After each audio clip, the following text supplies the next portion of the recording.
So, since we already got the banners for version 5.6 and Genshin is breaking their rerun patterns lately, it's getting harder and harder to make 100% accurate predictions for future banners.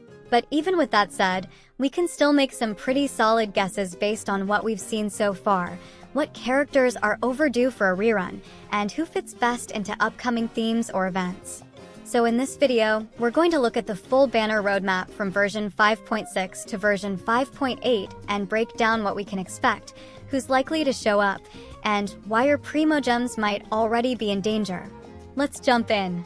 There are about 12 more days until the second phase of version 5.5 drops. If you haven't been keeping up, that phase will feature Venti and Xilanen. Venti needs no introduction. He's one of the original Archons and a staple for exploration and crowd control. Xilanen, on the other hand, is one of the best buffers in the game and definitely a must-pull. But let's not get stuck in 5.5, because the real action begins in the next update. In version 5.6, it's almost confirmed that we'll be getting the debut of Escoffier, a new cryo polearm user from Fontaine. Escoffier's kit revolves around cryo and hydro support, with insane resistance shredding and team buffs that make her a freeze comp dream. She's most likely arriving in the first phase, following the usual pattern for new 5-star characters. Alongside her, we're also expecting the return of Raiden Shogun, Kinich, and Navia. What's interesting here is Raiden's rerun. It seems way too early. She just had a rerun back in version 5.0, so why is she already coming back? This is where the rerun pattern confusion starts. Normally, Hoyoverse usually spaces out reruns for Archons way more, especially for the same Archon, except if it's the one debuting in the same region. But now we're seeing a trend where some characters are coming back much earlier, while others have been missing for over a year. It brings up a lot of questions about banner fairness. Why are some characters like Kokomi or Ayada waiting for about 500 days, while Raiden, an Archon, is getting 2 reruns in one region? She isn't even the Archon of this region. Is she trying to take over Natlan? Just joking, but at this point, it is just hilarious in my opinion.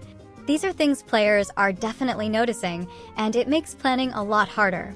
Anyways, also coming in version 5.6 is Aoife, the brand new Anemo Catalyst 4-star from Natlan. We already have some insights into his kit, and it looks incredibly unique. He floats with the help of his small bird companion, Kukuku, and uses what looks like a gun to shoot.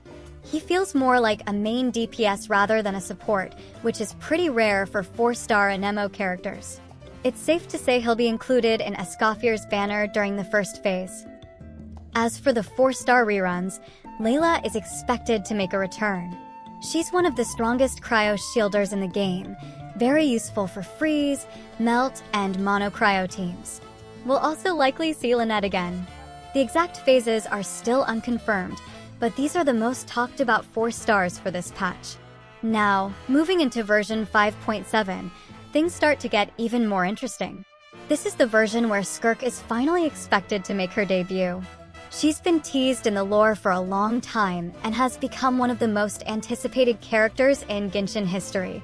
As for who else might rerun here, Mvuika is a possible candidate. She's the Pyro Archon, and typically, Archons rerun around 3 to 4 patches after their initial release. That would place her perfectly in 5.7. But again, Genshin has been breaking all their old habits, so it's not 100% guaranteed. And since Fontaine characters are all slowly rerunning in the Natlan versions, another hopeful rerun candidate for 5.7 is Emily.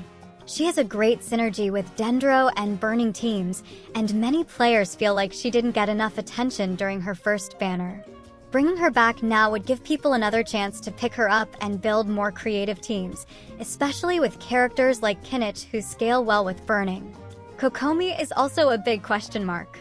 Believe it or not, she hasn't had a rerun in almost 600 days. That's one of the longest droughts for any 5-star character. She's still a very strong hydro healer, perfect for freeze and bloom teams. So if Hoyoverse is trying to give neglected characters another chance, Kokomi would be at the top of the list. And by the way, the same thing also applies to Ayato. Just like Kokomi, he hasn't had a rerun in a very long time, and a lot of people have been wondering when he's finally coming back. His last rerun was also ages ago, and while he's not as overdue as Kokomi, he's still been sitting on the sidelines for quite a few updates now. While Ayato might not be considered one of the top-tier must-pull characters in today's meta, there's still a pretty big group of people who really enjoy his elegant playstyle and sleek character design. He's smooth, fast, and stylish, everything you'd expect from the head of the Kamisato clan. So if Kokomi doesn't make her return, it wouldn't be too surprising to see Ayato in one of the upcoming patches. Then we come to version 5.8. This version is usually when we get the summer-themed event, and that means a lot of banners will likely be tied to that event's characters. We're also expecting reruns for characters like Milani, Citlali, and Chaska. All three are good candidates, because they didn't have a rerun by that time in the Natlon versions. Let's just hope Citlali doesn't get the same cryo treatment Riasli did, and gets her rerun in the region she originally released in. Of course, these characters could also end up rerunning in 5.7 if plans shift. But if Hoyoverse wants to keep the summer patch exciting, saving them for 5.8 makes a lot of sense. Since I don't think that every Natlon character will rerun in Natlon, one or two of them could rerun later, but we'll have to wait and see. Remember though, leaks are still leaks. While some of these banners are almost confirmed, others are just educated guesses. Hoyoverse has been changing their patterns more than ever, so anything can still happen. Even the best predictions can get turned upside down if they decide to surprise us with a new region announcement, a double limited banner rotation, or some other curveball. Alright, let's wrap this video up with some pulling advice, especially for those of you trying to manage your Primo Gems wisely across versions 5.6 to 5.8. First of all, always pull for characters you like, whether it's their design, voice, playstyle, or personality. Meta changes constantly, but your enjoyment of the game should always come first. That said, if you're a low spender or free-to-play player, try to prioritize synergy. For example, pulling Escoffier in version 5.6 makes a lot more sense if you're planning to go for Skirk in version 5.7. Think long-term, not just about who's strong right now. Also, don't feel pressured to pull on every new banner. Take advantage of reruns to get constellations or strong 4 stars. And finally, make sure to plan around events like the summer patch in 5.8, where limited time banners or skins might tempt you. Spend wisely, save smart, and good luck with your pulls. Thanks for watching this breakdown of the banner roadmap. Let me know in the comments which characters you're saving for, and if you think Hoyoverse should bring back more long-lost characters. Don't forget to like and subscribe for more updates and banner predictions. And as always, see you in the next one.